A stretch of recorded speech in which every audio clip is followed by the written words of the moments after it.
printemps 2007, un silence étrange s'abat sur l'Élysée. Cécilia Sarkozy, première dame de France, a disparu. Pas de communiqué, pas d'adieux officiels, seulement des rumeurs et des murmures derrière les murs dorés du pouvoir. Pour la première fois dans l'histoire de la République, une épouse présidentielle s'évapore sans un mot. Le pays retient son souffle tandis que la presse, fascinée et stupéfaite, s'interroge. Que s'est-il passé? Pourquoi ce départ? Et surtout, qui est vraiment cette femme que l'on croyait connaître dans l'ombre du président triomphant? Cécilia n'a jamais voulu être une icône.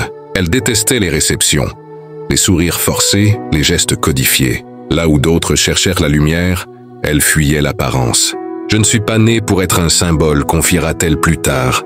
Derrière l'image lisse de la femme de fer, il y avait une âme écorchée, un être en lutte avec le carcan d'un rôle imposé. Son absence, plus éloquente que 1000 discours, devient un acte politique silencieux, celui d'une femme qui choisit la vérité à la place du décor. La France découvre alors une figure incée, à la fois forte et vulnérable. Dans les couloirs du pouvoir, on parle d'un départ sans préavis, d'un coup d'éclat personnel. Certains y voient une trahison, d'autres une délivrance. Mais derrière les mots, scandale, désertion, mystère, se cache une réalité plus simple, celle d'une femme étouffée par une existence qui ne lui appartient plus. Quand elle quitte l'Élysée, ce n'est pas par vengeance mais par instinct de survie. Sa disparition devient un miroir de la fragilité humaine au sommet de l'État. Le besoin vital de reprendre le contrôle de sa propre vie, même au prix du chaos. Cécilia ne fuit pas seulement un homme ou une fonction. Elle s'échappe d'un système, d'un protocole qui transforme l'amour en vitrine et le mariage en contrat politique. Son départ n'est donc pas une fin, mais un commencement, celui d'une quête silencieuse vers soi. Derrière le choc médiatique, une vérité se profile. Cécilia Sarkozy, que l'on croyait figée dans les dorures de la République, vient de redevenir une femme libre. Et c'est précisément dans cette fuite que commence son histoire. Cécilia Ciganer-Albéniz naît le novembre à Boulogne-Billancourt dans un foyer où se croisent les vents de l'Europe entière.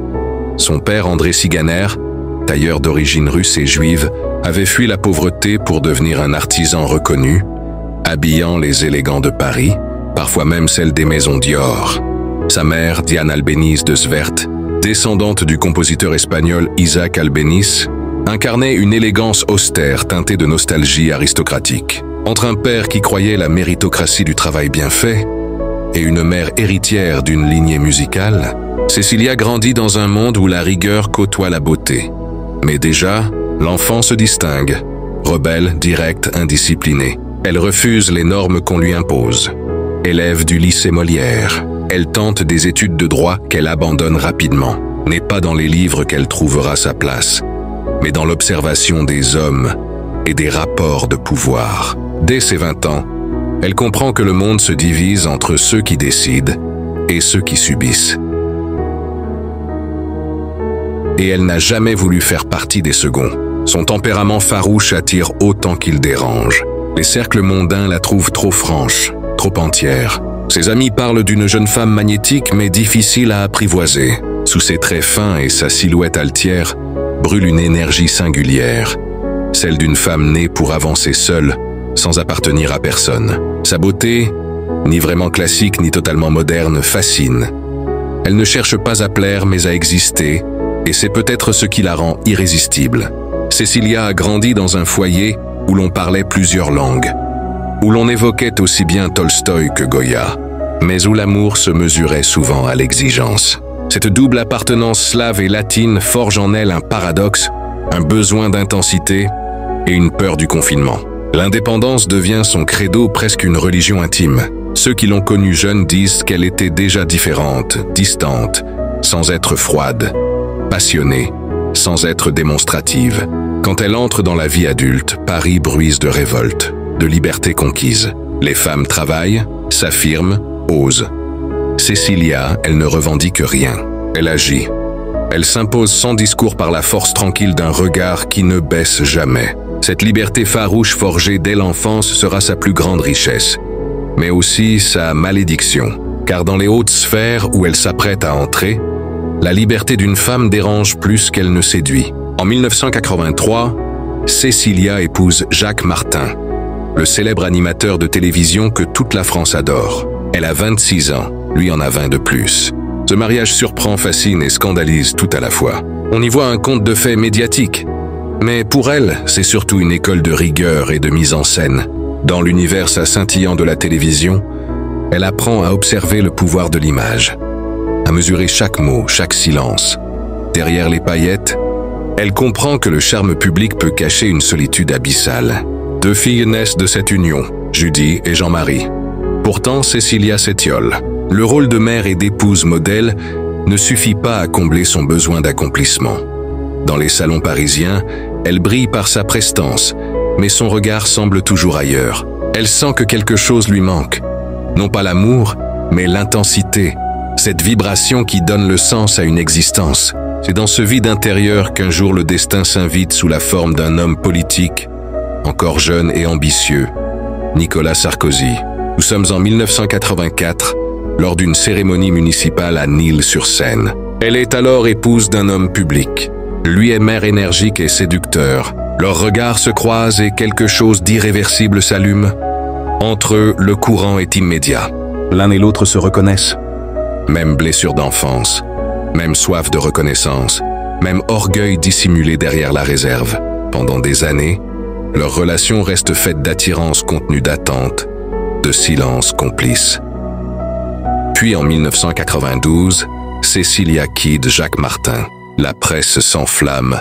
La bourgeoisie s'indigne, mais elle assume sans trembler. « J'ai choisi la vérité », dira-elle plus tard.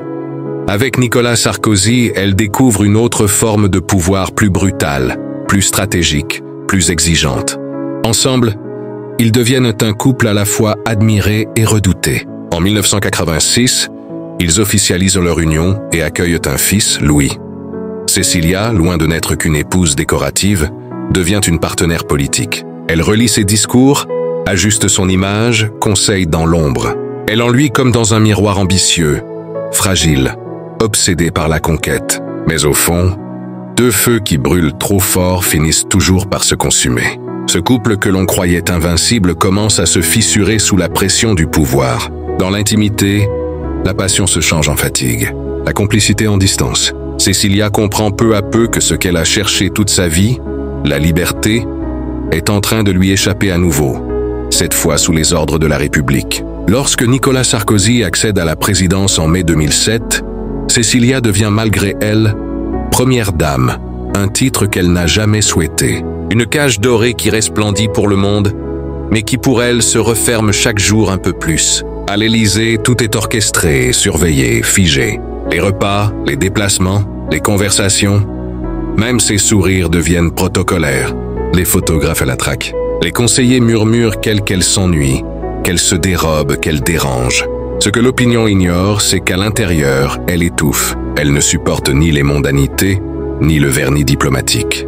Elle ne veut pas incarner une fonction. Elle veut exister en femme. Et dans ce refus, il y a quelque chose de profondément subversif.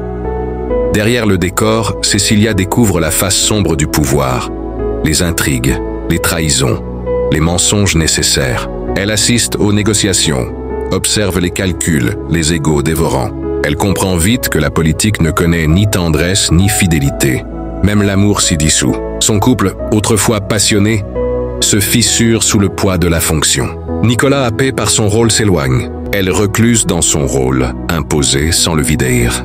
C'est plus un mariage, mais un théâtre où chacun joue son personnage jusqu'à l'épuisement. C'est à ce moment que le destin frappe à nouveau. Dans un dîner parisien, elle retrouve Richard Attias, un homme d'affaires marocain brillant et secret, organisateur de grands sommets internationaux. Loin du tumulte politique, il incarne la stabilité et l'écoute qu'elle n'a plus. Ce lien d'abord discret devient vital. Mais dans l'univers fermé de la République, une émotion sincère est une faute d'État. Leur relation bientôt révélée fait l'effet d'une bombe. La presse s'empare du scandale, les conseillers s'affolent, les ministres chuchotent. La première dame est partie. En réalité, Cécilia n'a jamais fui. Elle s'est libérée. En quittant le palais, elle ne tourne pas le dos à la France, mais à la mascarade du pouvoir. Et c'est précisément dans cette fuite que se joue sa dignité. Ce départ qui fit trembler l'Élysée fut son acte de vérité, car parfois, dans l'histoire des femmes, la rébellion la plus éclatante n'est pas un cri, mais un silence. Et ce silence, celui de Cecilia, continue de résonner dans les couloirs de la République. Après le tumulte du divorce présidentiel, Cecilia disparaît de la scène publique. Pendant 15 ans, elle garde le silence.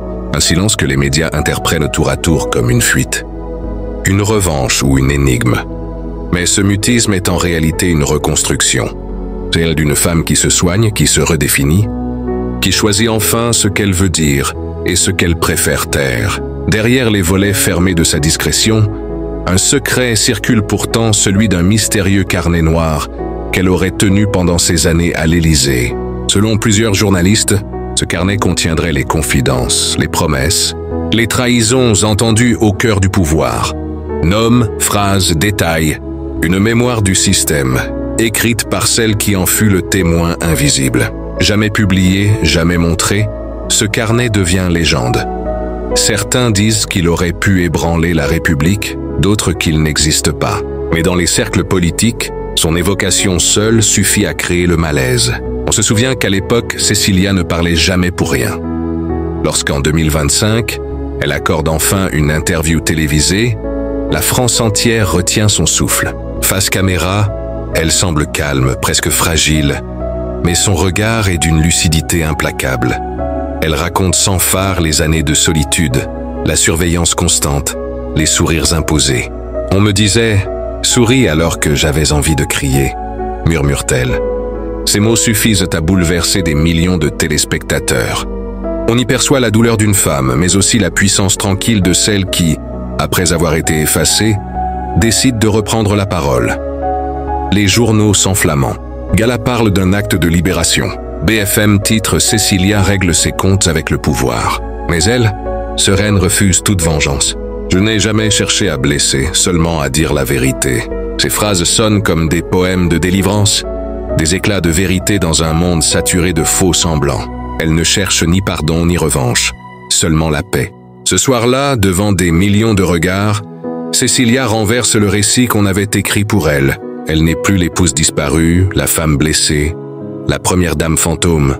Elle devient témoin, voix et conscience. En un instant, elle rend au silence sa puissance originelle, celle d'un refus qui résonne plus fort que tous les discours. Et dans ce refus, elle livre sa plus belle leçon, qu'il faut parfois tout perdre le rang, le prestige, l'amour, pour enfin se retrouver soi-même. Loin du tumulte parisien, Cecilia refait sa vie entre New York, Marrakech et Genève.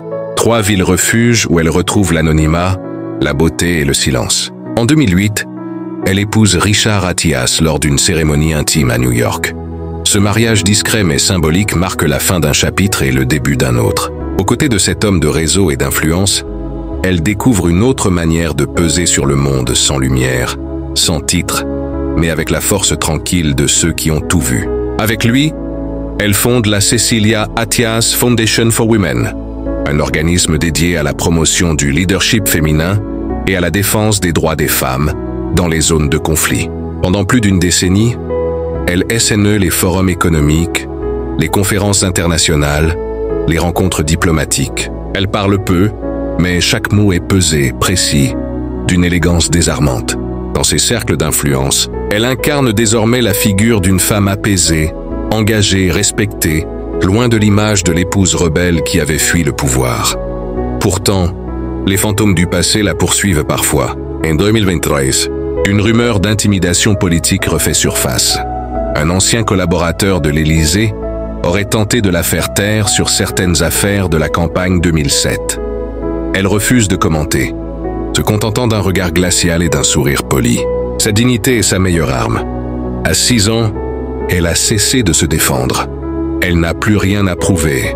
Aujourd'hui, installée à Genève dans un appartement face au lac El Clément, Cecilia vit loin des caméras. Ses journées sont rythmées par la lecture, la marche et quelques échanges discrets avec son fils Louis, devenu écrivain et penseur reconnu. Elle n'a pas laissé derrière elle une œuvre politique, mais un message universel, celui de la liberté retrouvée.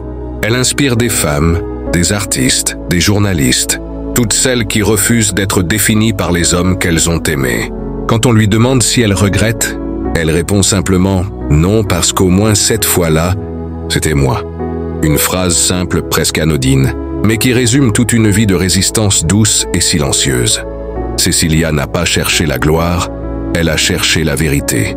Et c'est peu pour cela qu'elle est entrée malgré elle dans la légende. L'histoire de Cecilia Attias est celle d'une femme qui refusa d'être un symbole. Épouse d'un président, elle choisit la fuite plutôt que la soumission. De l'éclat du pouvoir à la solitude voulue, elle a traversé le scandale, le silence et la renaissance. En quittant l'Élysée, elle ne perdit rien. Elle se retrouva. 15 ans plus tard, sa voix posée révèle une vérité rare, le courage de dire non. Aujourd'hui, loin des caméras, elle incarne la liberté tranquille de celles qui, après avoir vécu dans la lumière des autres, décident enfin d'écrire leur propre histoire.